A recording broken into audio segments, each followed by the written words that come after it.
Hi friends, வணக்கம். எல்லாரும் எப்படி இருக்கீங்க?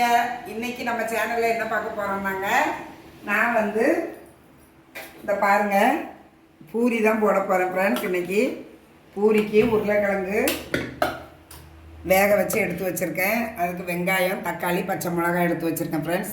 இந்த பூரிக்கு தொட்டுக்க உருளைக்கிழங்கு நான் பண்ண போகிறேன். நான் அதுக்கு ஸ்டவ்வை ஆன் பண்ணிட்டேன் ஃப்ரெண்ட்ஸ். ஒரு பாத்திரம் எடுத்து வச்சுருக்கேன். நம்ம இந்த உருளைக்கிழங்கு செய்கிறதுக்காக நான் ஒரு பாத்திரத்தை ரெடி பண்ணி வச்சுருக்கேன் ஃப்ரெண்ட்ஸ். எண்ணெய் ஊற்றிக்கிட்டேன்.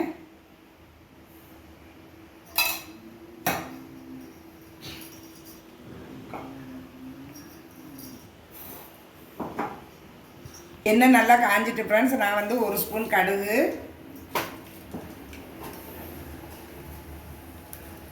சீரகம் ஒரு ஸ்பூன் போட்டுக்கிட்டேன் ஃப்ரெண்ட்ஸ்.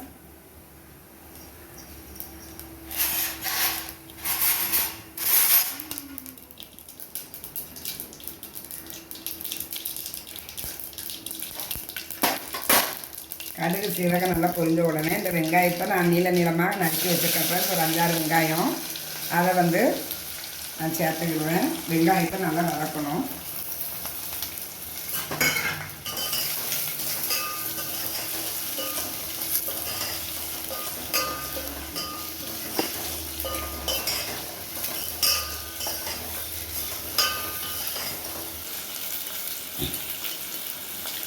இந்த வெங்காயம் வதங்குறதுக்கு நான் ஒரு 1/2 ஸ்பூன் கல் உப்பு சேர்த்துக்கிறேன் ஃப்ரெண்ட்ஸ்.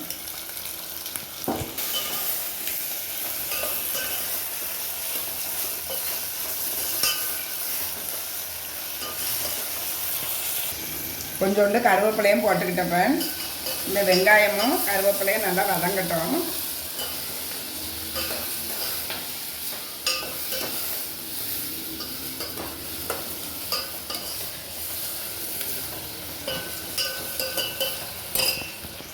இந்த வெங்காயம் நல்லா வதங்கிட்டு ஃப்ரெண்ட்ஸ்.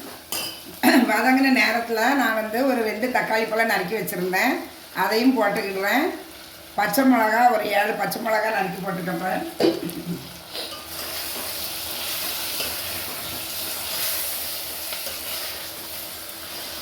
இது கொஞ்சம் வதங்கட்டும் ஃப்ரெண்ட்ஸ். இது வதங்குற நேரத்தில் நான் இந்த உருளைக்கிழங்கு அவ்வளோத்தையும் 1/2 கிலோ இருக்கும் வேக வச்சுருக்கேன். இதை தோல் எடுத்துட்டு வரேன் ஃப்ரெண்ட்ஸ். இந்த உருளைக்கிழங்கு அவ்வளோத்தையும் நான் தோல் எடுத்துட்டேன். தோல் எடுத்தது அவ்வளோத்தையும் நான் பொடியாக நறுக்கிற போகிறேன் ஃப்ரெண்ட்ஸ். பாருங்கள், வெங்காயமும் தக்காளி பச்சை மிளகாய் எல்லாமே நல்லா வதங்கிட்டு ஃப்ரெண்ட்ஸ்.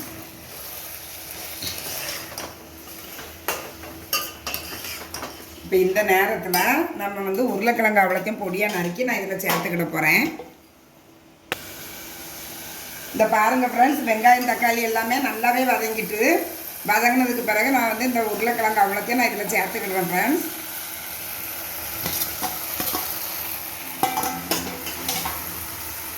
ஆல்ரெடி உப்பு சேர்த்தாச்சு. இதில் மஞ்சள் பொடி மட்டும் நான் கொஞ்சோண்டு சேர்க்க போகிறேன் ஃப்ரெண்ட்ஸ்.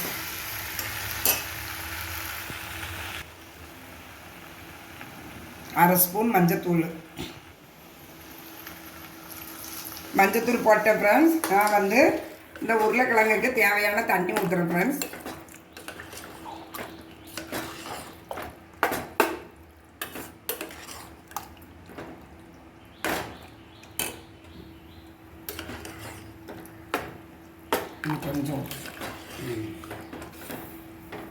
இது கொஞ்சம் கொதிக்கிட்டோம் ஃப்ரெண்ட்ஸ். ஒரு 5 நிமிஷத்துலேருந்து ஒரு 10 நிமிஷம் கொதிச்சா போதும். பூரிக்கு உருளைக்கிழங்கு ரெடி ஆயிடுச்சு. அடுத்தாப்பில் நான் பூரிக்கு கோதுமை மாவு 1/2 கிலோ கோதுமை மாவை நான் பிணைஞ்சி வச்சுருக்கேன் ஃப்ரெண்ட்ஸ். இப்போ எண்ணெய் காய வச்சு நான் பூரி போட போகிறேன்.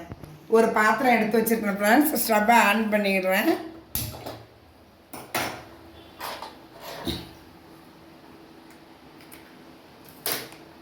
நான் எண்ணெய் காயட்டும். 1/2 லிட்டர் எண்ணெயை நான் இந்த பாத்திரத்தில் சேர்த்துக்கிடுறேன் ஃப்ரெண்ட்ஸ். எண்ணெய் நல்லா காயட்டும்.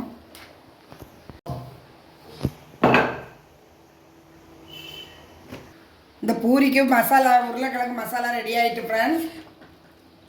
அவ்வளோதான் ஃப்ரெண்ட்ஸ். இப்போ எண்ணெய் நல்லா காஞ்சிட்டு நான் பூரி இந்த மாதிரி உருட்டி வச்சுருக்கேன் ஃப்ரெண்ட்ஸ். எண்ணெயில் போட்டு பொரிச்சு எடுக்க போகிறேன். எண்ணெய் நல்லா காஞ்சிட்டு ஃப்ரெண்ட்ஸ், நான் வந்து பூரி உருட்டி வச்சுருக்கேன் பாருங்கள். திரட்டி வச்சுருக்கிற பூரியாக நான் ஒன்று ஒன்றா இந்த எண்ணெயில் போட்டு பொரித்து எடுக்கிறேன் ஃப்ரெண்ட்ஸ்.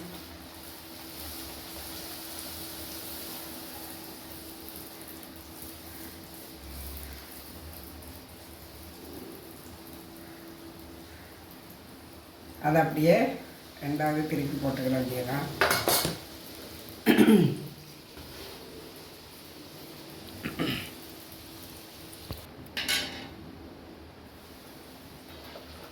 இதே மாதிரி நான் இந்த இப்போ கோதுமை மாவு பூரிக்கு உருட்டி வச்சுருக்கிற மாவு எல்லாத்தையுமே நான் எண்ணெயில் போட்டு எல்லாத்தையுமே நான் பொரித்து எடுத்துக்கிடுவேன் ஃப்ரெண்ட்ஸ்.